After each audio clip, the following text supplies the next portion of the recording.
Cars 100% online wouldn't work, but we went to work, building an experience that lets you shop over 17,000 cars from home, creating a coast-to-coast network to deliver your car as soon as tomorrow, recruiting an army of customer advocates to make your experience incredible, and putting you in control of the whole thing with powerful technology. That's why we've become the nation's fastest growing retailer, because our customers love it. See for yourself at Carvana.com. The new flavor is in production as we speak. We've been hyped about this for months, and the time is finally here. So let's go check it out. In here.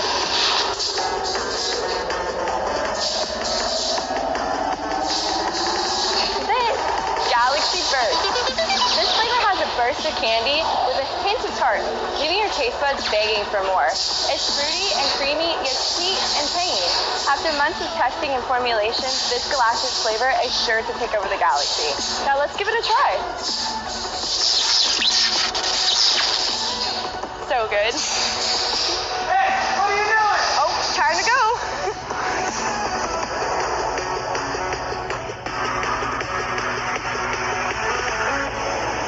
RaiseEnergy.com.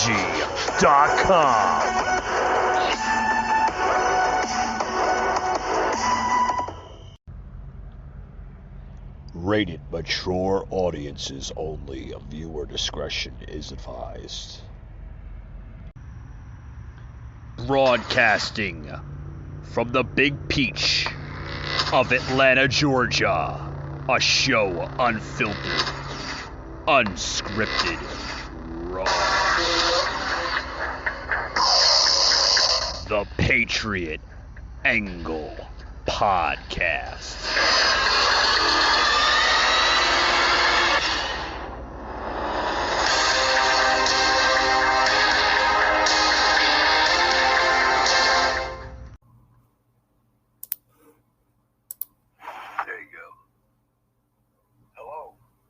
U.S. President Joe Biden held a much-anticipated 2-hour video call with Russian President Vladimir Putin on Tuesday, warning him that his country would face strong economic sanctions and other measures if Russia invades Ukraine. Things we did not do in 2014, we are prepared to do now. U.S. National Security Advisor Jake Sullivan told reporters after the video call that potential economic sanctions would exceed the measures imposed on Russia after it annexed Crimea from Ukraine in 2014, but added that he did not believe an invasion was imminent. We still do not believe that President Putin has made a decision. What President Biden did today was lay out very clearly the consequences if he chooses to move. And ultimately, we will see in the days ahead through actions, not through words, what course of action Russia chooses to take. The virtual meeting, which Sullivan said was mainly about Ukraine, comes at the lowest point for U.S.-Russian relations since the end of the Cold War. Economic sanctions, which one U.S. official said could target Russia's biggest banks and Moscow's ability to convert rubles into dollars and other currencies, are designed to dissuade Putin from using tens of thousands of troops gathered near the Ukrainian border to attack its southern neighbor. The Kremlin, which said before Tuesday's video call that it did not expect any breakthroughs, has denied harboring any intention to attack Ukraine. It has said its troop posture is defensive. Putin told Biden he wanted legally binding guarantees against what the Kremlin calls creeping NATO expansion, and complained about NATO attempts to, quote, develop Ukrainian territory. The virtual meeting ended with an agreement to continue talks and meet in person at some point, and both sides directed their teams to follow up on issues related to Ukraine. Patriot Unfiltered Raw. All right, guys, welcome to today's show. Welcome to today's show. You know, we're talking about the latest news topic of the week here. The Biden slash Putin showdown, if you want to call it that. Guys, let me start out first and say that I don't think it's smart for, President Biden to even try to establish sanctions against Putin and the country of Russia. I do realize that, we are a country that believes in helping other countries in need. Don't get me wrong. We've always been a country like that.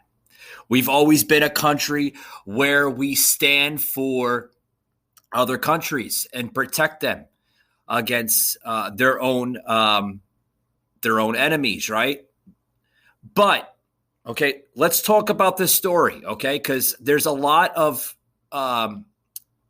news platforms out there, guys, that don't get me wrong, they're delivering this story, right? They're giving the American people somewhat of their own opinions and knowledge of this story. But let me just say, maybe some of the news platforms, CNN, MSNBC, even conservative platforms such as Breitbart and Newsmax, here's what some of them are not saying, okay? That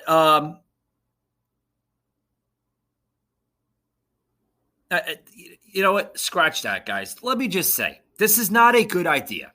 Okay, I'm not going to sugarcoat this whole damn topic here. Okay, it's not a good idea that we put sanctions on Russia. It's not, guys.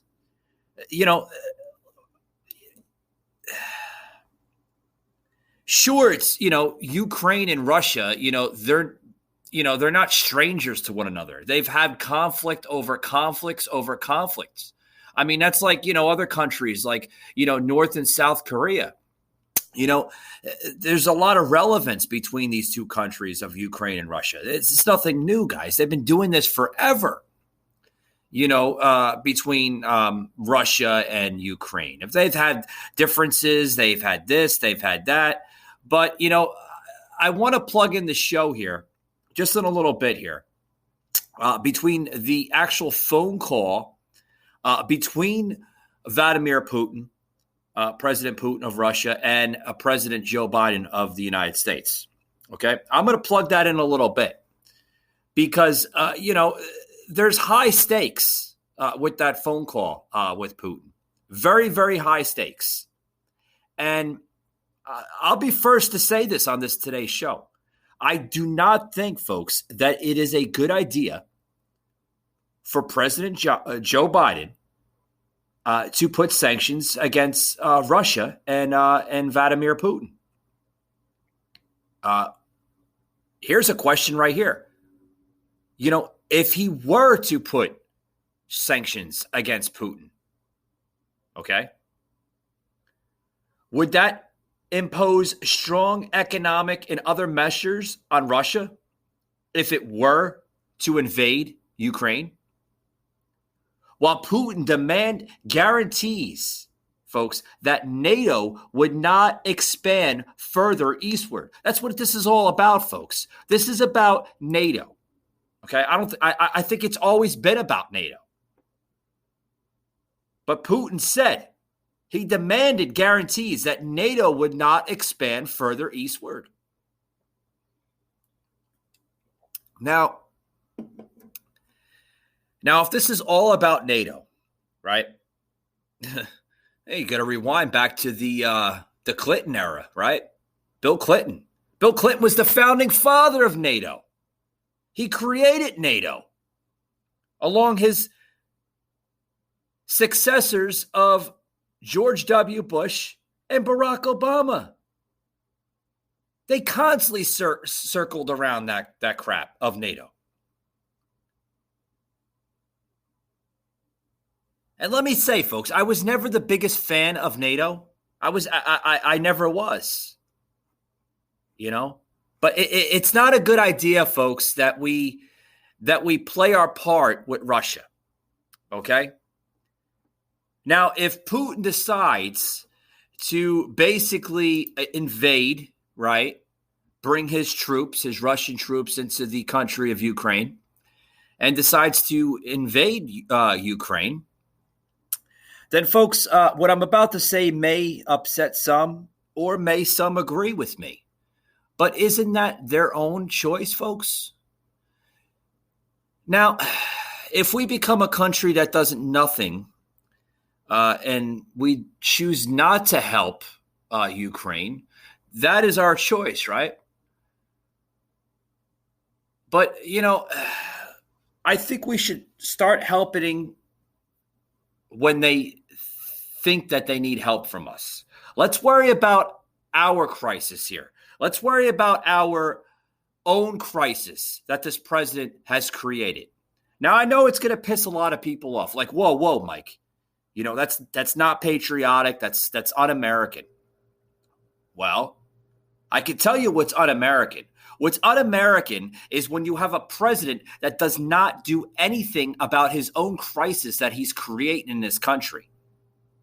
He's creating a immigration crisis. He's creating a border crisis. He's creating an economic crisis. He's messing around with our supply chain industry. Let's worry about those crises first before we worry about other countries. See, I've been saying this for years, okay?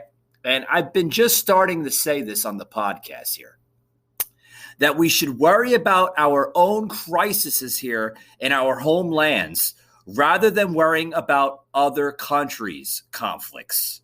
Okay, that's their conflicts. Okay, you could say I'm being cruel. You could say I'm being ignorant. You can call me for whatever you want to call me. Okay, because that's your opinion.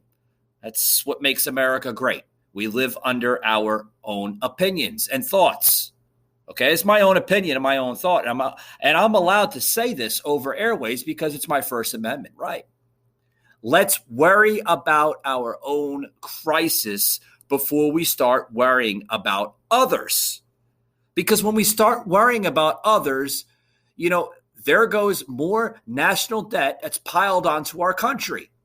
I mean, we've been trying to pay forward our national debt for decades.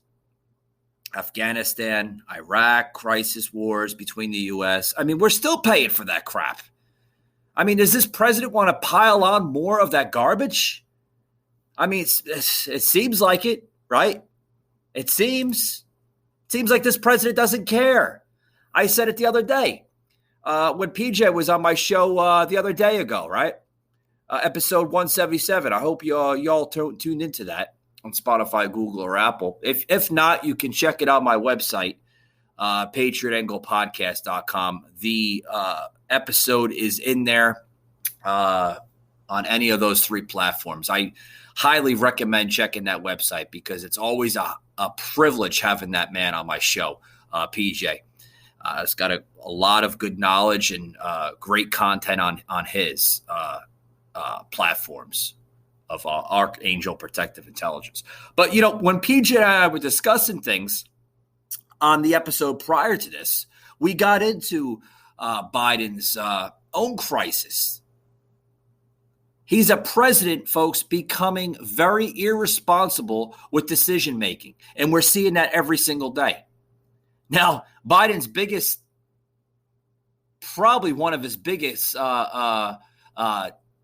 if you want to say, struggles during his administration have been what's going on right now in our own country. Crisis after crisis after crisis after crisis. I just said that just as I opened up the show. Borders, immigration, supply chain industry, everything that's going on wrong in this country is through the leadership of Joe Biden and what he's creating in this country. A disaster. Oh, you say build back better. Build back what, Joe? You're bankrupting us. I mean,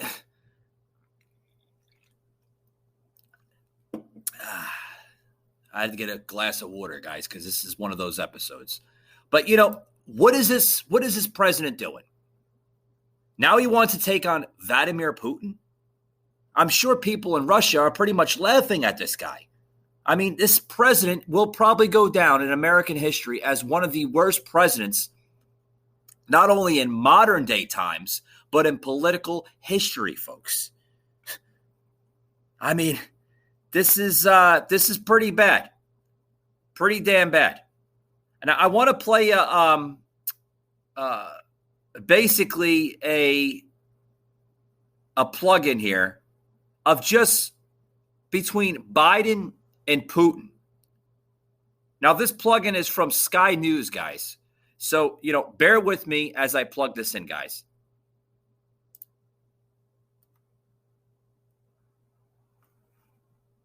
Now, as I plug this in, you're going to see what I'm exactly talking about.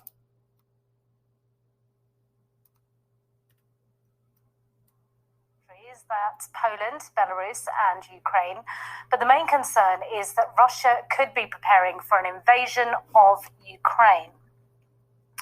Well, a key location is in Yelnya. That's just 125 kilometers east of the border with Belarus and 230 kilometers north of Ukraine. Satellite images purport to show Russian military units, including tanks, armored personnel vehicles, and self-propelled artillery. Russia insists it's all part of a normal training exercise. To the south, the US and others have been concerned about movement near the Russian city of Voronezh. Around 160 kilometers from the border with Ukraine, movement of military hardware and troops at the Pogonova training facility has been ongoing. Again, Russia insisted this was due to a large training exercise. Well, the heightened tensions come almost 8 years on from Russia's annexation of Crimea. In Novozern, in the Yevpatoria region, 80 miles from the Ukrainian border, satellite imagery shows a buildup of more military hardware. Russia announced it would deploy a new paratroop regiment to the region last month. Our Moscow correspondent Diana Magne has this report. Hello. Добрый день. The stakes for this video call could not be higher. We didn't get to see one another at the G20. I hope next time we meet, we do it in person.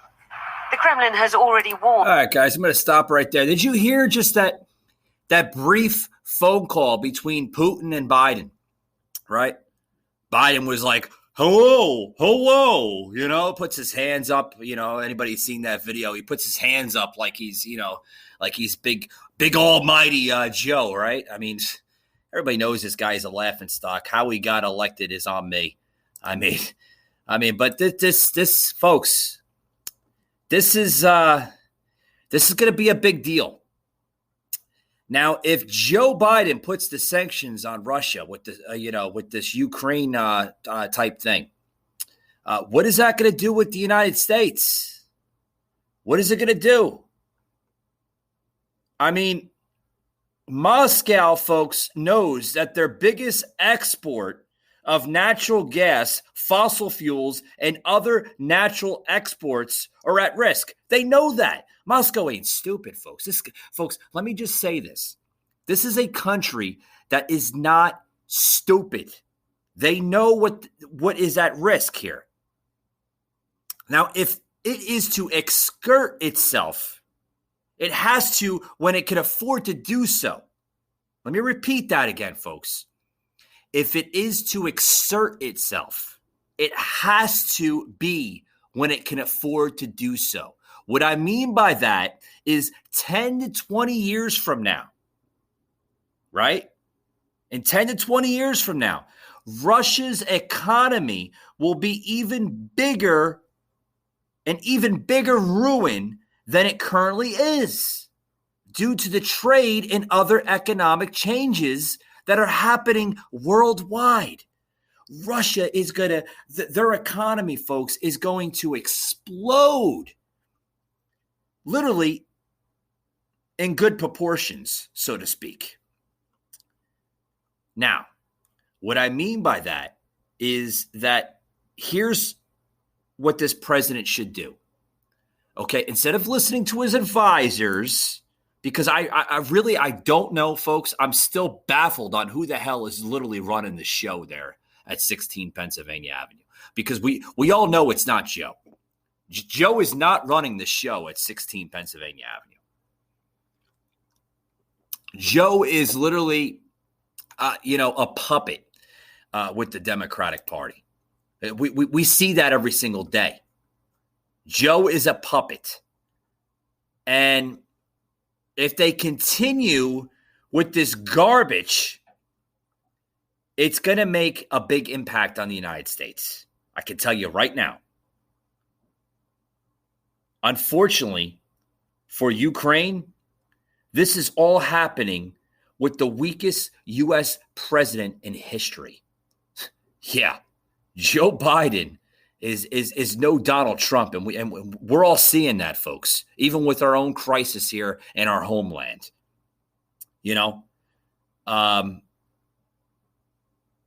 Carl Sagan literally needs to explain the West the consequences of a nuclear war and a nuclear winter if this were to happen.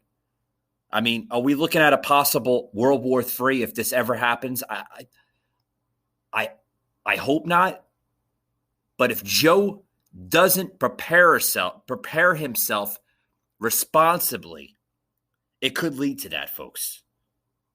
Like I said, unfortunately for Ukraine and other nearby allies of our country, this is all happening under the weakest United States president in history, because Joe is not a strong president, very weak.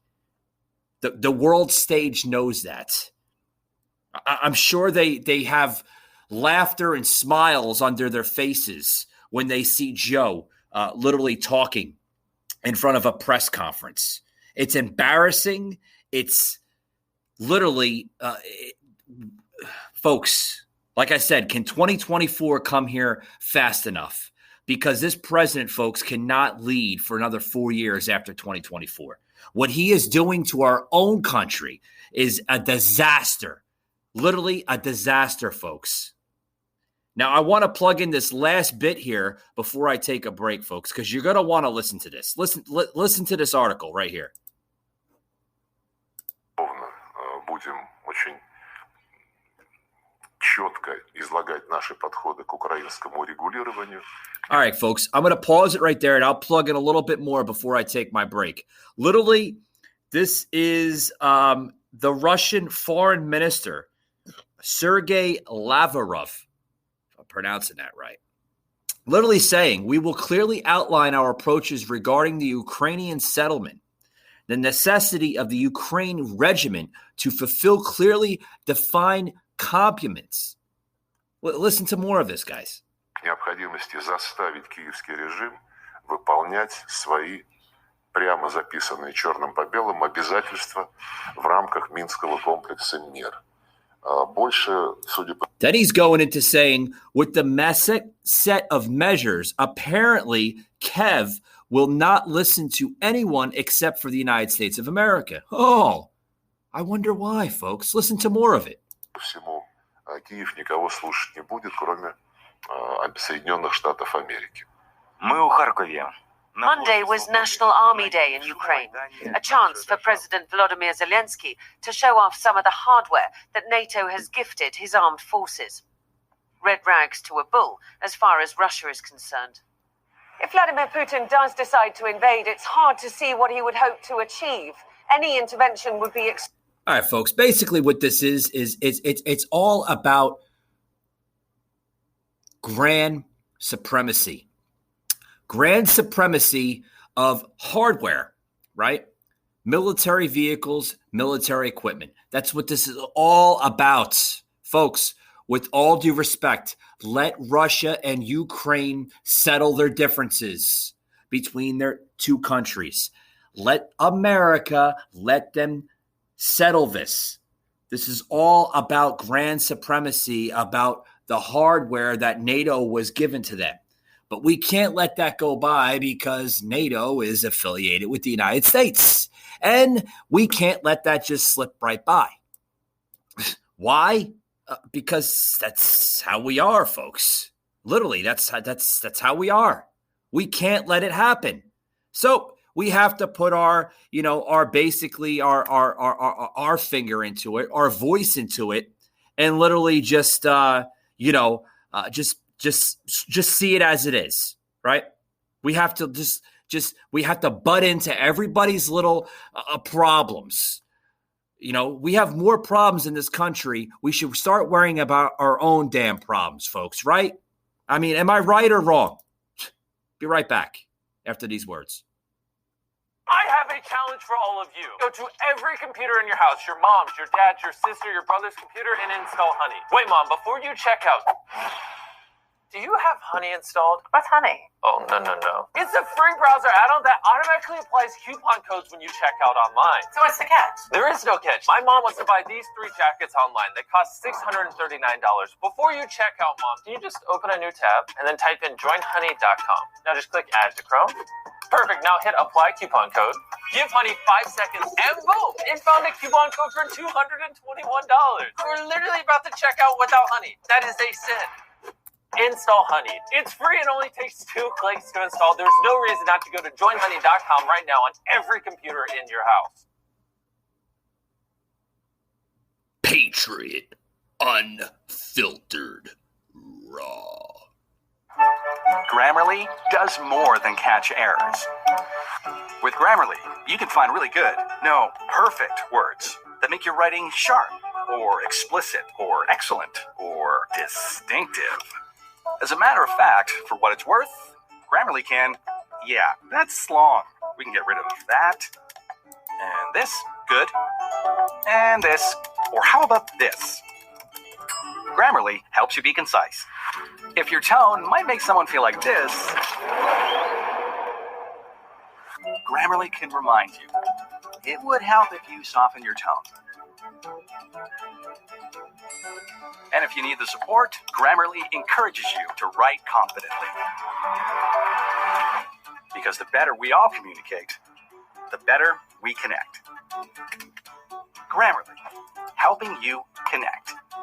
Go to Grammarly.com and download today. All right, guys, I'm going to welcome back. Welcome back. I want to basically bring in this video call here between Biden and Putin. Yeah, Biden and Putin. Where are they at with the whole Ukraine? The heat on the Ukraine crisis, so to speak. Okay. But before I bring into that, I want to plug in another video of Kayleigh McEnany on Biden's call with Russia. Oh, you got to listen to this, folks. This is a little, here it is right now. Let me pause it right there. Before I go in, I'm getting a little excited, guys, because this show is a little heated today. It is. But before I get into this, guys, this is a video of literally the former press secretary under the Trump administration giving her views and her thoughts on President Biden between the video call with the Russian president. Check this out, guys. Building behind him, Kayleigh McEnany, co-host of Outnumbered and former White House press secretary, and she's got a brand new book that comes out today. It's called For Such a Time as This, and we're going to talk about that in a little bit. Thank you. Hey, good to join you guys. Congratulations on the book. Thank you. So today they're going to have a secured video call. The last time they talked, our president said, you better stop with the ransomware attacks from Russia. They continue. So you wonder if Vladimir is going to actually be listening. I don't think he will be listening to words. What Vladimir Putin understands is one thing, and it's action and it's strength. He understood when President Trump expelled 60 Russian intel officers. He understood when the consulate presence was shut down on the West Coast. He understood sanctions. He understood, as Robert O'Brien said, we've sanctioned more entities in Russia. There's virtually nothing left to sanction. That was the Trump actions. But now we've got Biden words, and we've also got Biden actions, like greenlighting Nord Stream 2. You brought it up, Brian, giving the hacking list. Like, these are off limits, but go hack these entities. It's essentially a green light. So, unfortunately, there haven't been a lot of tough actions on Russia, so I think the words will be hollow. I hope not, but we'll see.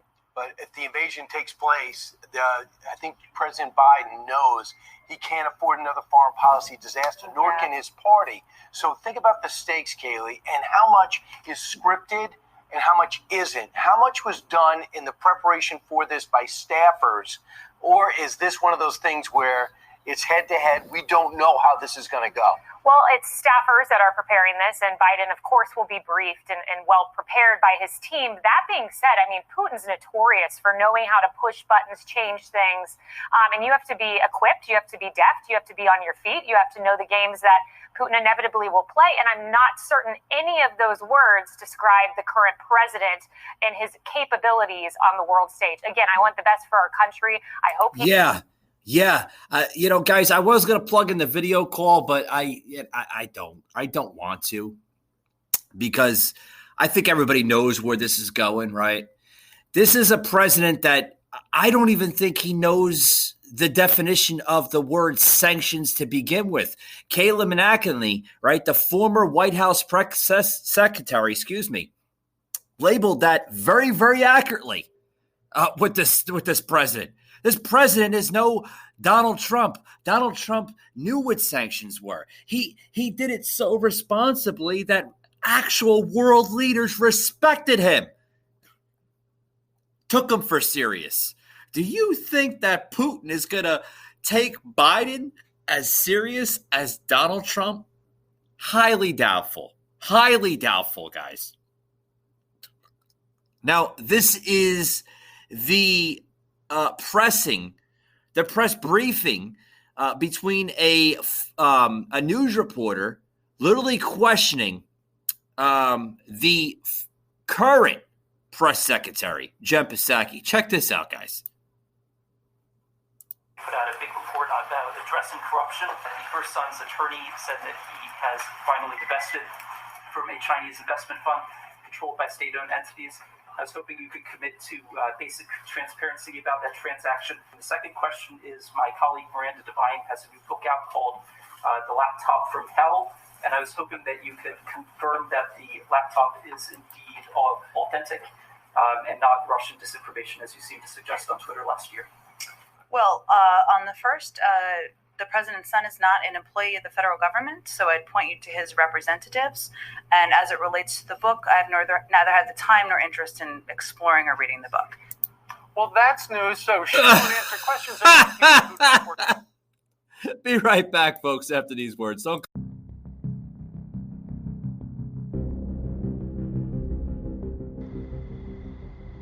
Mike Gardner, a host, unfiltered, unscripted, raw.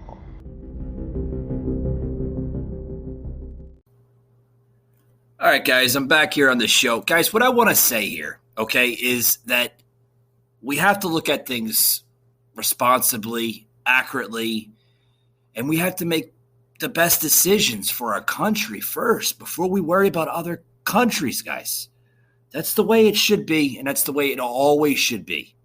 With that being said, guys, I'm going to close it out here. I think you understand where I'm going with this.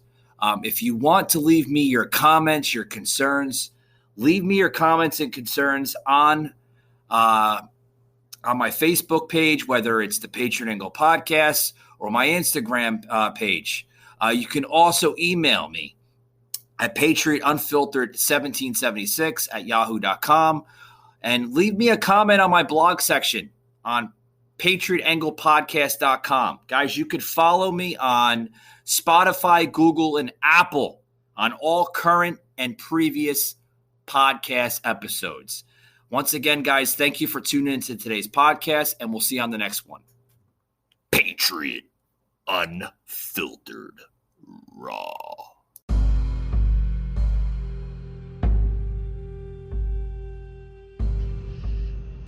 You just heard an episode of the Patriot Angle Podcast, an Anchor platform.